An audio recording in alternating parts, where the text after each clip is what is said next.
The greatest miracle in history was the resurrection of Jesus from the dead. What would you say is the second greatest miracle? Well, the miracle I'm going to talk with you about today would certainly be a contender. Stay tuned. Lamb and Lion Ministries presents Christ in Prophecy, a program that focuses on the fundamentals of Bible prophecy, showing how current events in the news relate to biblical predictions of end-time events and the soon return of Jesus. Now, here's your host, Dr. David Reagan. Greetings in the name of Jesus, our blessed hope, and welcome to Christ in Prophecy. One of my spiritual mentors when I was in my 20s was a great man of God by the name of Carl Ketcherside. I heard him in a question and answer session one time when he was asked, "What do you think is the greatest evidence that the Bible came from God?" His startling answer was, "The yellow pages of the phone book." And needless to say, we were all stunned by this response.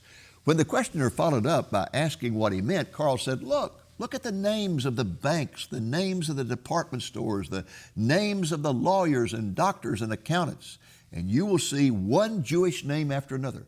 God promised He would preserve the Jewish people, and He has. In like manner, over 300 years ago, King Louis XIV of France asked Blaise Pascal, the great Christian philosopher, to give him proof of the existence of God. Pascal answered, "Why, the Jews, Your Majesty, the Jews." Both Ketcherside and Pascal were referring to the fulfillment of Bible prophecies about the Jews, one of the most remarkable being that despite their worldwide dispersion and unparalleled persecution, they would keep their identity and be preserved as a recognizable nation of people. The preservation of the Jews has to be one of the greatest miracles of history. It is so remarkable, so historically stunning, that its uniqueness has been noted and commented on by a great variety of people. Consider, for example, the great historian Arnold Toynbee. He fully recognized the unusual nature of the Jewish experience. In his 10-volume work, A Study of History, written between 1934 and 1954, he traced the rise and fall of 26 civilizations, developing a scheme of history which the Jewish civilization did not fit.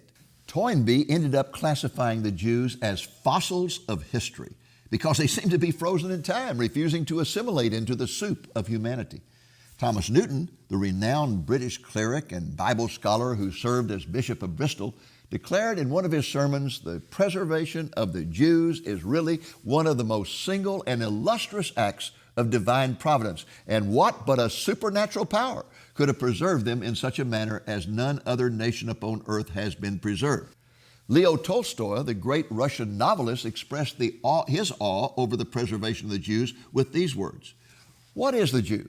What kind of unique creature is this whom all the rulers of the nations of the world have disgraced, crushed, expelled, persecuted, burned, and drowned, and who, despite their anger and fury, continue to live and to flourish?" Tolstoy concluded this observation by proclaiming, "The Jew is the symbol of eternity."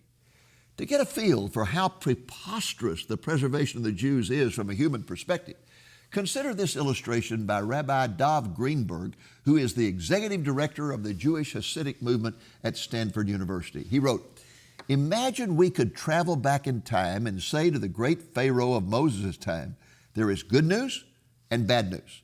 The good news is that one of the nations alive today will survive and change the moral landscape of the world. The bad news is it won't be yours. It will be that group of Hebrew slaves out there building your glorious temples, the children of Israel." Nothing, of course, would have sounded more outrageous. Greenberg continues, "The Egypt of Pharaoh's time was the greatest empire of the ancient world, brilliant in arts and sciences, formidable in war. The Israelites were a landless people, powerless, slaves. Indeed, already in antiquity, those in power believed that the Israelites were on the verge of extinction." Perhaps the most insightful commentary on the immortality of the Jewish people ever written was by the American novelist Mark Twain, who was an agnostic and a skeptic. His remarkable article about the Jewish survival appeared in Harper's Magazine in 1897. He wrote, "If the statistics are right, the Jews constitute but 1/4 of 1% of the human race. It suggests a nebulous, dim puff of stardust lost in the blaze of the Milky Way. Properly, the Jew ought hardly to be heard of, but he is heard of, has always been heard of. He is as prominent on the planet as any other people, and his importance is extravagantly out of proportion to the smallness of his bulk. His contribution to the world's list of great names in literature, science, art, music, finance, medicine, and abstruse learning are very out of proportion to the weakness of his numbers. He has made a marvelous fight in the world in all ages and has done it with his hands tied behind him. He could be vain of himself and he be excused for it. The Egyptians, the Babylonians, and the Persians rose, filled the planet with sound and splendor, then faded to dream stuff and passed away. The Greeks and the Romans followed and made a vast noise, and they are gone. Other peoples have sprung up and held their torch high for a time, but it burned out, and they sit in twilight now or have vanished. The Jew saw them all, survived them all, and is now what he always was, exhibiting no decadence, no infirmities of age, no weakening of his parts, no slowing of his energies, no dulling of his alert and aggressive mind. Twain ended his remarkable observation with these words: "All things are mortal but the Jew. All other forces pass, but he remains. What is the secret of his immortality?"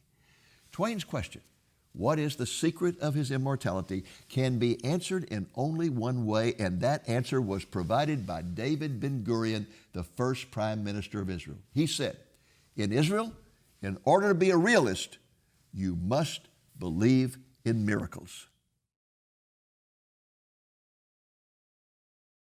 The preservation of the Jewish people throughout their 2,700 years of dispersion is just absolutely mind-boggling. Keep in mind that they were dispersed over 130 nations worldwide, and they were brutally mistreated wherever they went. Will Varner, a professor at the Master's College in California, has expressed it this way: "No nation in the history of the world has ever been exiled from its land, lost its national existence and language, and then returned as a people to that identical homeland and even revived its ancient tongue. No nation, that is, except one, the nation of Israel." The relentless persecution of the Jews dates from the very beginning of their existence as a nation. The Pharaoh of Egypt attempted to murder all their male babies. A government bureaucrat named Haman conceived a genocidal plan to exterminate all the Jewish people in Persia. The Assyrian Empire conquered 10 of the Jewish tribes and scattered them throughout Asia. Then came the Babylonian exile of the remaining 2 tribes and the 2 horrific wars with the Romans. Throughout the Middle Ages, the Jews were herded into ghettos and required to wear identifying symbols. They were subjected to pogroms, witch hunts, blood libels. They were even blamed for all the problems of society, even for the Black Plague.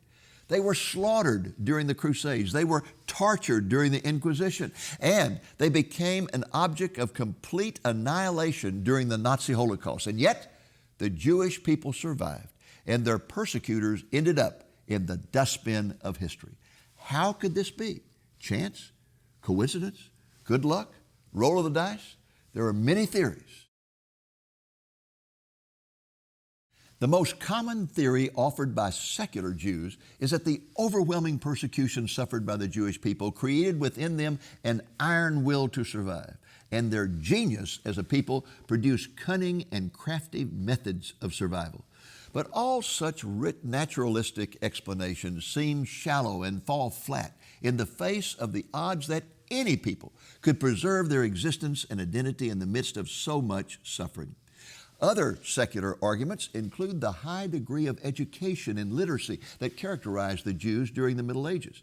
This enabled them to more effectively preserve their traditions, and it increased their usefulness to society. Instead of living as beggars, they were able to become lawyers and doctors, bankers, and bureaucrats.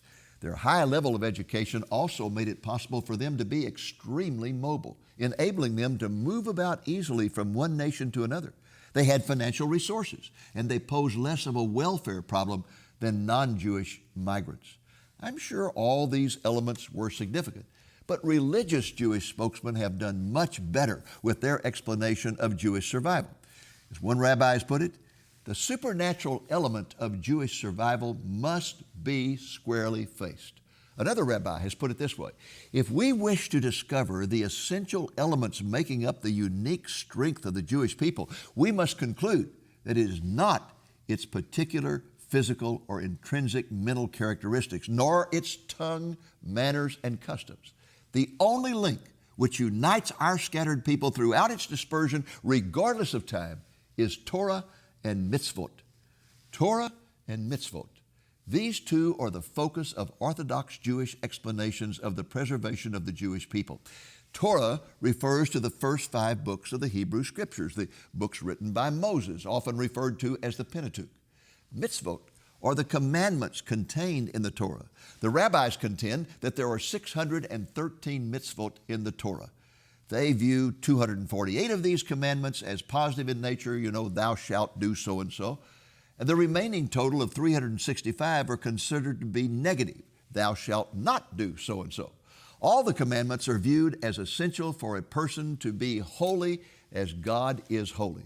But the problem is that all the mitzvot must be interpreted as to their daily application, a process that results in endless discussions and disputes and often conflicting conclusions. An example would be the commandment against building a fire on the Sabbath. The commandment is clear enough, but does flipping a light switch or pushing an elevator button constitute the striking of a fire? Over the centuries, the Jewish sages have developed an extensive code of oral laws that apply the mitzvot of the Torah to every aspect of daily life. This code is called halakha. It is often referred to as Jewish law, but a more literal translation would be the way to behave or the way of walking. The observance of halakha within the diaspora during the 2,000 years since the destruction of the Jewish temple in 70 AD prevented the Jewish people from becoming assimilated into the cultures where they were dispersed. The practice of halakha enabled them to keep their identity as a people set apart by God to be a witness to the world.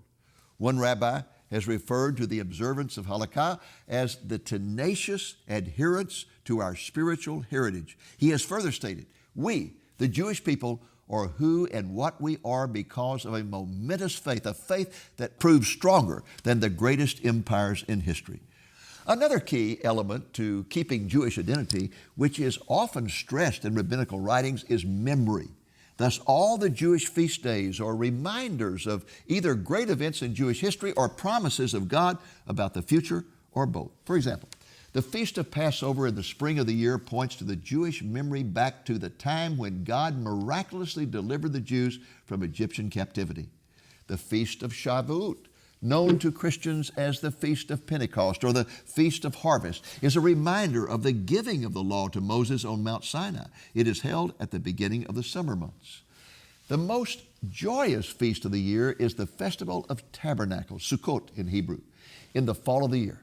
It celebrates the completion of the fruit harvest, and it serves as a reminder of how God was faithful to the Jews during their wilderness wanderings when they lived in tabernacles. It is also a reminder that God has promised in His Word that one day He will come to the earth to tabernacle among His people. The observance of the 7 Jewish feasts each year after year, kept alive in Jewish hearts the memory of God's call on their life as a nation.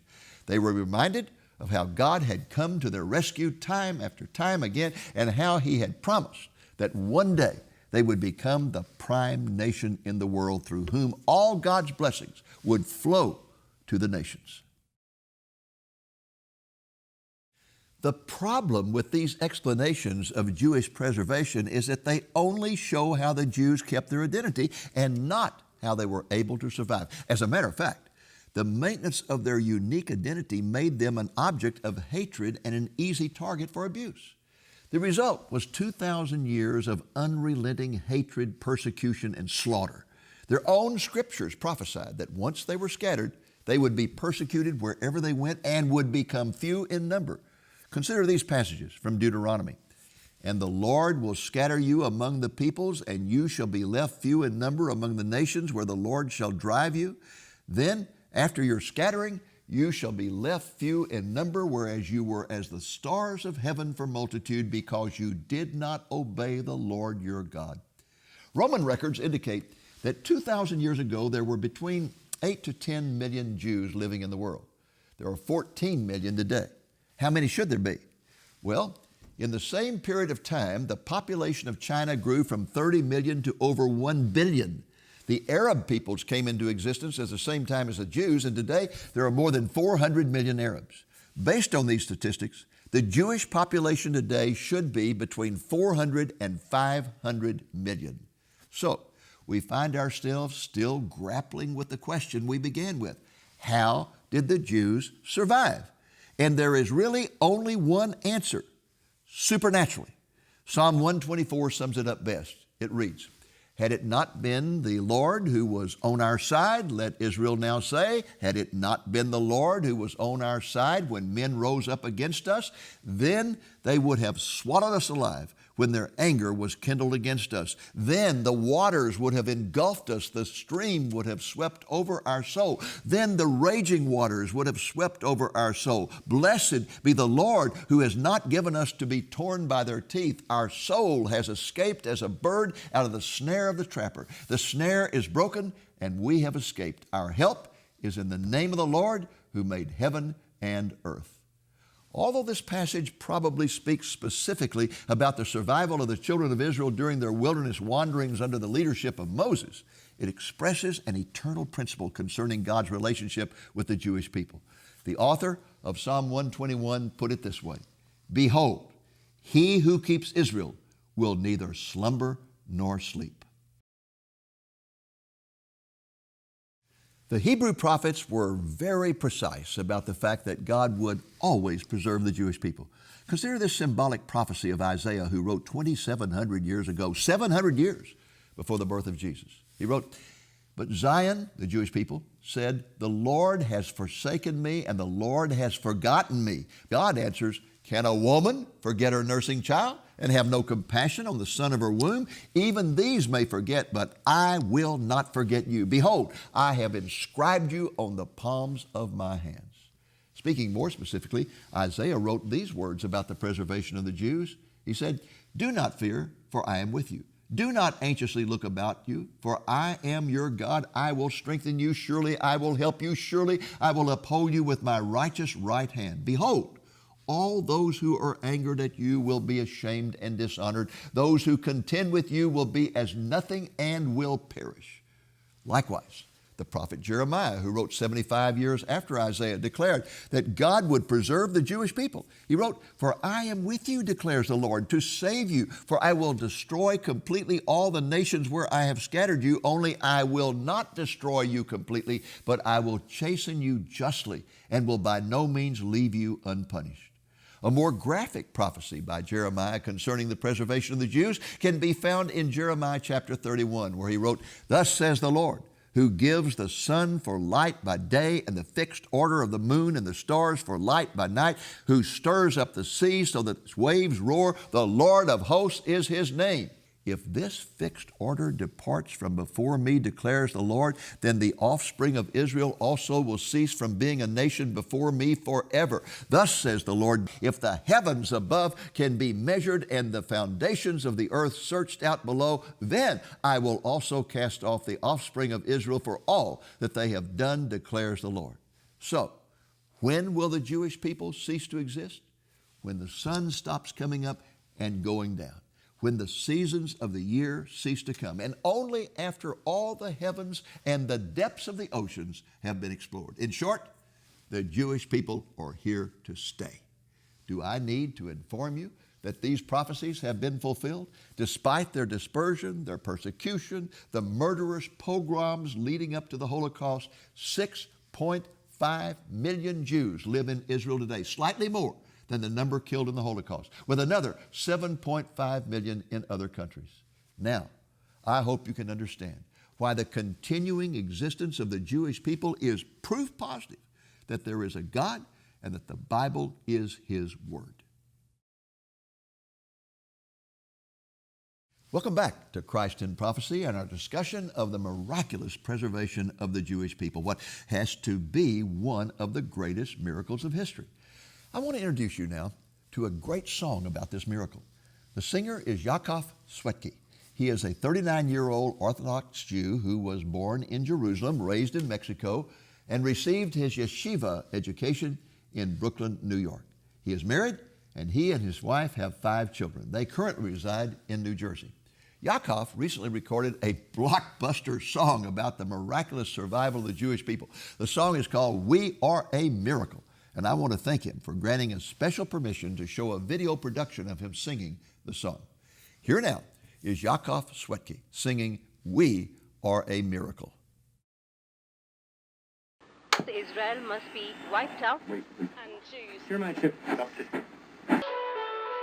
day we fight a battle. On the news we all the stars. As history repeats itself and makes us who we are. Hate is all around.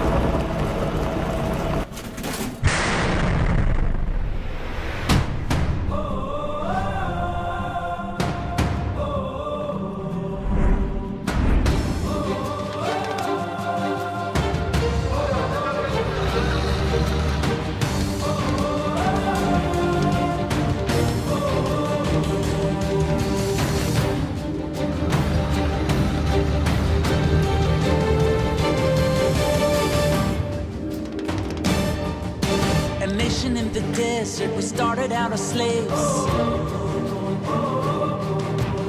Made it to the motherland and then came the Crusades. It's been so many years crying, so many tears. Don't you know, don't you really know? We are pushed to the ground through our faith, we are found standing strong. The Spanish Inquisition wanted us to bow. But our backs ain't gonna bend, never then and never now. It's been so many years crying, so many tears. Don't you know, don't you really know? We are pushed to the ground through our faith, we are found standing strong. We are a miracle. We are a miracle. We were chosen with love and embraced from above. We are a miracle.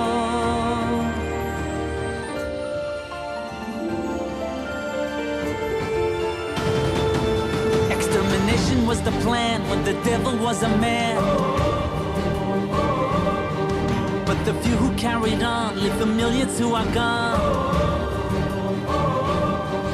It's been so many years crying, so many tears. Don't you know, don't you really know? We are pushed to the ground through our faith, we are found standing strong. We are a miracle. We are a miracle. We were chosen with love and embraced from above. We are a miracle. Every day we fight a battle. On the news we are the stars.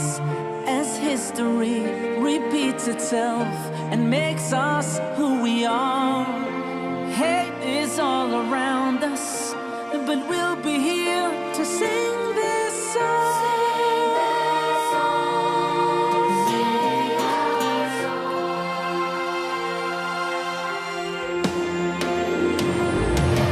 We are a miracle. We are a miracle. We were chosen with love and embraced from above. We are a miracle. We are a miracle. Oh, we are a miracle. Through it all we remain. Who can explain? We are a miracle. Through it all we remain.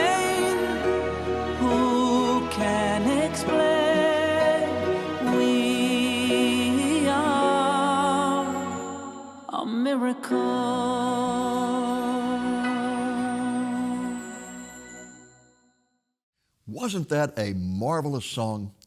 You know, folks, the preservation of the Jewish people has fulfilled one of the oldest prophecies in the Bible. I have in mind a symbolic prophecy that was given to Moses while he was living in exile in the land of Midian after fleeing from Egypt. One day, as he was tending his father-in-law's flocks, he spied a burning bush, and he was enthralled by it because it continued to burn without being consumed. Moses didn't realize it at the time, but he was witnessing a symbolic prophecy. You see, the burning bush that could not be consumed was a prophecy that the Jewish people would suffer great persecution and even efforts to annihilate them, but they would continue to exist because of God's supernatural protection.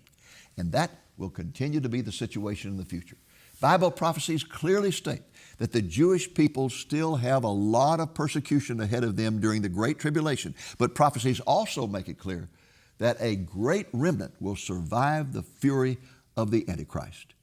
Well, folks, that's our program for this week. I hope it's been a blessing to you, and I hope, the Lord willing, that you will be back with us again next week. Until then, this is Dave Reagan speaking for Lamb and Lion Ministries, saying, look up, be watchful, for our redemption is drawing near. For additional fascinating and exciting information about the relationship of Bible prophecy to the Jewish people in the end times, you need to get a copy of Dr. Reagan's video program titled Israel in Bible Prophecy. The DVD runs 65 minutes in length, and all of it was shot in the land of Israel. In the video, Dr. Reagan leads two young boys through the Holy Land and explains to them how God has miraculously fulfilled in our day and time 7 ancient prophecies concerning the Jewish people. Those prophecies include the worldwide regathering of the Jewish people to their homeland, the reestablishment of the State of Israel, the reclamation of the land of Israel, the revival of the Hebrew language, the resurgence of the Israeli military, the refocusing of world politics on the nation of Israel, and the reoccupation of the city of Jerusalem. After reviewing the fulfillment of all these prophecies, Dr. Reagan points to the faithfulness of God and to the fact that what is happening in the Middle East today is a sure sign that we are living in the season of the Lord's return. The video can be yours for a gift of $20 or more, including the cost of shipping. Just give us a call at the number on the screen between 8 a.m. and 5 p.m. Central Time, Monday through Friday, or place your order through our website at lamblion.com. And as a special bonus, we will supply you with a complimentary copy of this television program about the preservation of the Jewish people. Just ask for offer number 752. Again, place your order either by phone at the number on the screen or through our website at lamblion.com. Our ministry regularly hosts pilgrimages to the Holy Land. If you would like information about our next tour to Israel, give us a call at the number you see on the screen or email us at the address below and request a detailed brochure.